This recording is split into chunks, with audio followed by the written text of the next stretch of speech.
twongeye kubahereza ikaze muri aya makuru yacu muri iki gitondo. Ahangaha ni kuri Rwanda Top TV. Birumvikana aya namwe mu magambo o bise Emmanuel Sultan Makenga yaje kugenda ageza ku ngabo zagiye zinjizwa mu gisirikare n'ubundi ikihuriro AFCM 23 ku munsi w'ejo, aho hagiye hagaragara abasirikare batari bakeya abagiye binjizwa mu ngabo n'ubundi z'uyu muryango w'ihuriro AFCM 23, aho bagiye bahabwa inshingano zikomeye zo kugenda n'ubundi bafatanya n'abakuru babo cyangwa se aba babanjirize mu gisirikare kugira ngo bakomeje kugenda bahangana n'abasirikare cyangwa se n'iyindi mitwe yitwaje intwaro ikomeje kugenda iteza umutekano muke muri Burasirazuba bwa Kongo, aho yagiye abagezaho ijambo rikomeye cyane ababwira yuko bafite taska ikomeye cyangwa se inshingano zikomeye kugenda n'ubundi bahangana ndetse banacunga umutekano mu buryo bukomeye cyane muri Burasirazuba bwa Kongo, by'umwihariko tumwe mu duce bagiye bigarura ndetse no kugarura umutekano mu tundi duce tugiye dutandukanye. Reka twumvire hamwe ndetse tunarebere hamwe amwe mu mashusho yagiye aranga ibirori byo kwizihiza cyangwa se kugenda binjiza bamwe mu barwanyi ku ruhande rwa FCM 23 ku munsi w'ejo. N'abarwanyi basaga 9318. Reka turebere hamwe uburyo byaje kugendamo, ndaza kugaruka n'ubundi tugaruka ku yandi makuru arimo aragenda yumvikana kuri Burasirazuba bwa Kongo ndetse n'ayandi makuru arimo aragenda arangwa ahangaha kuri ubutaka muri rusange. Kusapoti huko Minembwe na kufanya kazi kubwa sana. Hii miezi midogo ambayo inapita, miezi 2 au 3, alikuwa ameamua kuua raia wote wa Minembwe, watusi ambao wanakuwa Minembwe ambao wanaitwa Nyamulenge. Ni vita mnafanya muda mrefu. Amechoma vilaji zao zote kamaliza, amedestroy ngombe zao, kila kitu ameua, ameharibu. Wote wakakusanyika Minembwe, akaamua kuwakuta huko ili wamalize. Raia hao wamejikamata en charge, na ni uongozi ulikuwa haupo wakawasimamia, wakaingia ndani kikundi cha autodefense ambao wanaita Twirwaneho ili wajipiganie wenyewe. Wamekataa kumalizika kwa wengine ambao kwa FARDC leo hakuja wakawajueni ili wapiganie ndugu zao wasimalizike. Walipata vizuri.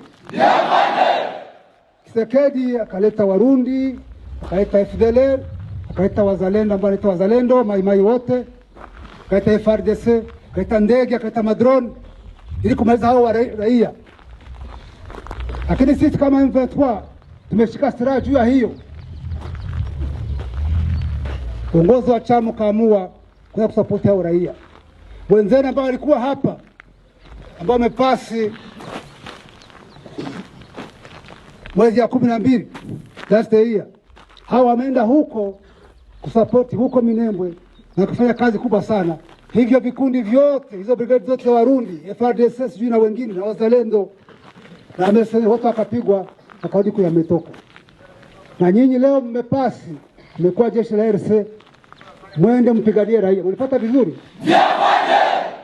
Hiyo box kile alikuwa anafanya Minembwe, anajaribu kuifanya eneo za Masisi, kuchoma manyumba, kuua watu ambao wamekataa hiyo ujinga yake.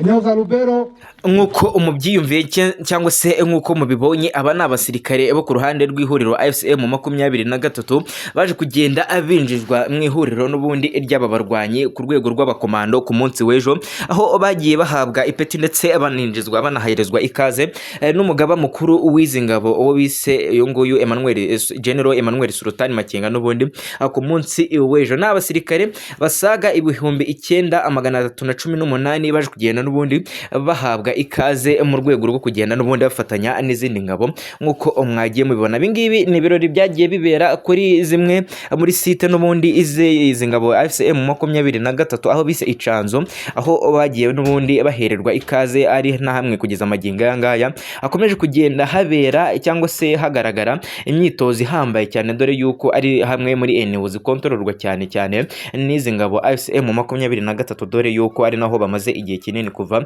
batangira kurangwa no kugaragara ahangaha muri izi nce zo mu mashyamba y'Iburasirazuba bwa Kongo, dore yuko ari naho urugamba rwo kugenda babohora cyangwa se bavuga yuko bari kugenda babohora iki gihugu ndetse no kugenda bagarura umutekano muri Uburasirazuba bwa Kongo ariho byagiye bitangirira mu gihe kinini icyaje kugenda agitambuka. Ibi ngibi ni bimwe n'ubundi muri bimwe biragenda byerekana yuko izi ngabo zo mu ihuriro FCM23 zirimo ziragenda zikomeza cyangwa se zongera imbaraga mu buryo bukomeye cyane muri aba barwanyi babo. Ibi ngibi birimo biragenda kandi bigaragaza yuko ihuriro FCM23 ririmo riragenda rikora amateka, rikora ibintu n'ubundi abarwanyi bo ku ruhande rw'ingabo za leta Kinshasa zitatekereza, kuko mu minsi yashize bagendaga bavuga yuko rwose izi ngabo zari zifite abarwanyi bakeya cyane basaga mu bihumbi 30, ariko kugeza amagingo ngaya imibare ikomeje kugenda ishyirwa hanze na Loni cyangwa se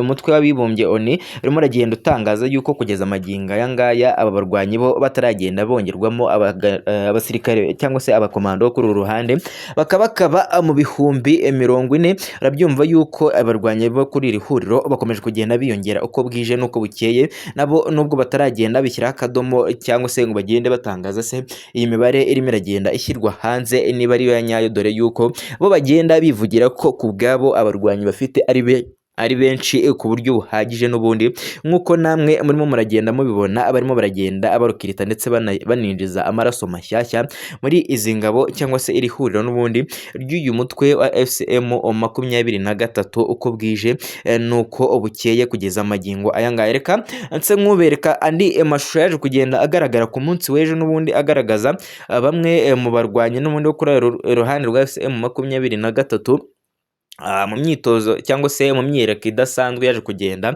igaragazwa nabo ku munsi w'ejo mu rwego rwo kugenda n'ubundi bizihiza ibirori byo kugenda bapasinga binjizwa mu gikomando cyangwa se mu ngabo z'uyu mutwe wa FCM23. Ujinga yake eneo za Lubero, lakini tuko hapa ili hiyo yote isimame. Unapata vizuri? Nk'uko mubibona rero abo ni abarwanyi rwose abatari bake baje kugenda bahabwa ikaze n'abayobozi bakuru muri uru ruhande rw'ingabo za FCM23 ahangaha mu minsi umukuru waje kugenda ubera ahangaha icyanzo. Ndeka twongere duhurize mu yandi makuru nyamuneka niba twabanye kuva iki kiganiro gitangiye ndetse kugera kigeze ku musozo. Ahangaha wari wisanze ni kuri Rwanda Top TV, twongere duhurire mu makuru ndetse n'ibiganiro byacu bitaha turimo turagenda tugaruka ku busesenguzi bwa politiki, umutekano na n'amakuru akomeje kugenda aranga aka karere k'ibiyaga bigari n'Uburasirazuba bwa Kongo bukomeje kugenda bwumvikanamo urugamba n'imirwano itari mikeya kugeza amagingo aya ngaya. Njye wumvaga kuri izi mikoro ni Mr. Oze, twongere duhoze ciao ciao. Wajinga wewe tofauti nao, mwanyumva neza, mwanyumva neza, ili tuondoe uongozi mbaya, tuwe na uongozi bora, tuwe na nchi ambayo inaheshimika.